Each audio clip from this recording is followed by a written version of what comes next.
Crime ব্ৰাঞ্চৰ জালত পৰিছে BJP নেতা। এটা গুৰুত্বপূৰ্ণ খবৰ এই মুহূৰ্তত আহি পৰিছে, দৰ্শকসকলক জনাব বিচাৰিছোঁ। ক্ৰাইম ব্ৰাঞ্চৰ জালত পৰিছে এজন বিজেপি নেতা। ভুৱা ৱৰ্ক অৰ্ডাৰেৰে বৃহৎ পৰিমাণৰ ধন লুণ্ঠন কৰিছিল বিজেপি নেতাজনে, আৰু তাৰ পিছতেই ক্ৰাইম ব্ৰাঞ্চৰ জালত পৰিছে এই বিজেপি নেতাজন। আৰু তেওঁ বৃহৎ পৰিমাণৰ ধন লুণ্ঠনৰ অভিযোগ উত্থাপন হৈছে। ভুৱা ৱৰ্ক অৰ্ডাৰৰ জৰিয়তে অসমৰ বিভিন্ন উন্নয়ন পৰিষদৰ নামত লুট কৰিছিল ধন। বিজেপি নেতা অসীম কুমাৰ দাসক ইতিমধ্যে গ্ৰেপ্তাৰ কৰিছে ক্ৰাইম ব্ৰাঞ্চে। OBC মৰ্চাৰ ৰাজ্যিক সম্পাদক এই অসীম কুমাৰ দাস নামৰ বিজেপি নেতাজন, লগতে গ্ৰেপ্তাৰ হৈছে বিৰিঞ্চি বৰকটকী নামৰ অৱসৰপ্ৰাপ্ত আন এজন বিষয়া। দিছপুৰ থানা আৰু ক্ৰাইম ব্ৰাঞ্চত ৰুজু হৈছিল গোচৰ। এয়া গ্ৰেপ্তাৰ কৰি লৈ যোৱা এক্সক্লুচিভ দৃশ্যাংশ আমি এই মুহূৰ্তত দেখুৱাইছোঁ। ক্ৰাইম ব্ৰাঞ্চে দুজনকৈ লোকক গ্ৰেপ্তাৰ কৰিছে। ক্ৰাইম ব্ৰাঞ্চে ক্ৰাইম ব্ৰাঞ্চৰ জালত পৰিছে অসীম কুমাৰ দাস নামৰ বিজেপি নেতাজন, আৰু লগতে বিৰিঞ্চি বৰকটকী নামৰ আনজন লোকো জালত পৰিছে।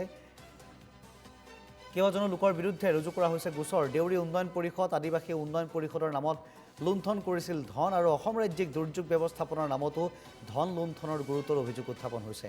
বিভিন্ন সময়ত ভুৱা পৰিচয় দি বহুতকে প্ৰবঞ্চনা কৰিছিল এই অসীম কুমাৰ দাস নামৰ বিজেপি নেতাজনে। জনতা ভৱনৰ কনফাৰেন্স হলত বহি ভুৱা ৱৰ্ক অৰ্ডাৰত চহী কৰিছিল বিৰিঞ্চি বৰকটকীয়ে। বিজেপি নেতা অসীম দাসে বিৰিঞ্চিক চিনাকি কৰাই দিছিল IAS বিষয়া BN শৰ্মা বুলি, আৰু বিভিন্ন ভুৱা ৱৰ্ক অৰ্ডাৰত চহী কৰিছিল BN শৰ্মাই। পূৰ্বে CIDয়ে গ্ৰেপ্তাৰ কৰা দেৱপ্ৰকাশ ভাগৱতীয়ে জনতা ভৱনৰ ভিতৰত প্ৰৱেশ কৰোৱাইছিল চক্ৰটোৰ সদস্যক। এজন দালালৰ সহায়ত প্ৰৱেশ পত্ৰ বনাই জনতা ভৱনত প্ৰৱেশ কৰাই দেৱপ্ৰকাশ ভাগৱতীয়ে। অসীমে প্ৰবঞ্চনাৰ সকলো শিকিছিল পূৰ্বে CIDয়ে গ্ৰেপ্তাৰ কৰা পাৰ্থ ভৰদ্বাজৰ পৰা।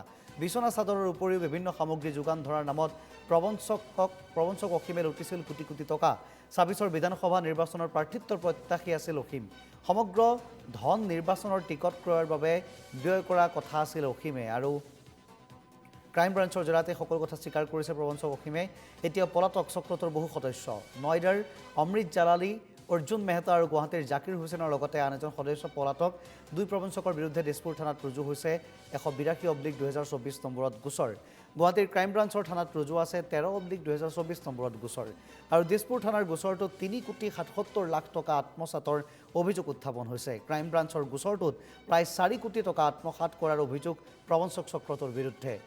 বেংগালুৰুৰ মানফু এক্সপৰ্টছ নামৰ কোম্পানীৰ পৰা ভুৱা ৱৰ্ক অৰ্ডাৰ উলিয়াইছিল চক্ৰটো। এতিয়া প্ৰশ্ন হৈছে যে শাসকীয় দলৰ এজন নেতা এনেধৰণে প্ৰবঞ্চনা কৰি গৈছে আৰু ক্ৰাইম ব্ৰাঞ্চৰ জালত পৰিছে। এতিয়া শাসকীয় দলৰ নেতা হোৱা হেতুকে তেওঁ সাৰি যাব নে তেওঁৰ বিৰুদ্ধে ব্যৱস্থা গ্ৰহণ কৰা হ'ব? যিহেতু পূৰ্বতেও এনেও শাসকীয় দলৰ বহু নেতাৰ বিৰুদ্ধে বহু অভিযোগ উত্থাপন হৈছে, কিন্তু তাৰ পিছত তেওঁলোক শীততাপ নিয়ন্ত্ৰিত কোঠাত বহি ভালদৰে ফটো উঠি ছ'চিয়েল মিডিয়াত পোষ্ট কৰা দেখিবলৈ পোৱা যায়। এইজন অসীম কুমাৰ দাস, বিৰিঞ্চি বৰকটকী বা আনসকল লোক যিসকলৰ নাম উত্থাপন হৈছে, অভিযোগ উত্থাপন হৈছে, এনেধৰণৰ প্ৰবঞ্চনাৰ অভিযোগ উত্থাপন হৈছে কোটি কোটি টকাৰ, তেওঁলোক সাৰি যাবনে আৰক্ষীয়ে তেওঁলোকৰ ওপৰত ব্যৱস্থা গ্ৰহণ কৰিব? সেয়া পৰৱৰ্তী সময়তহে লক্ষণীয় হ'ব।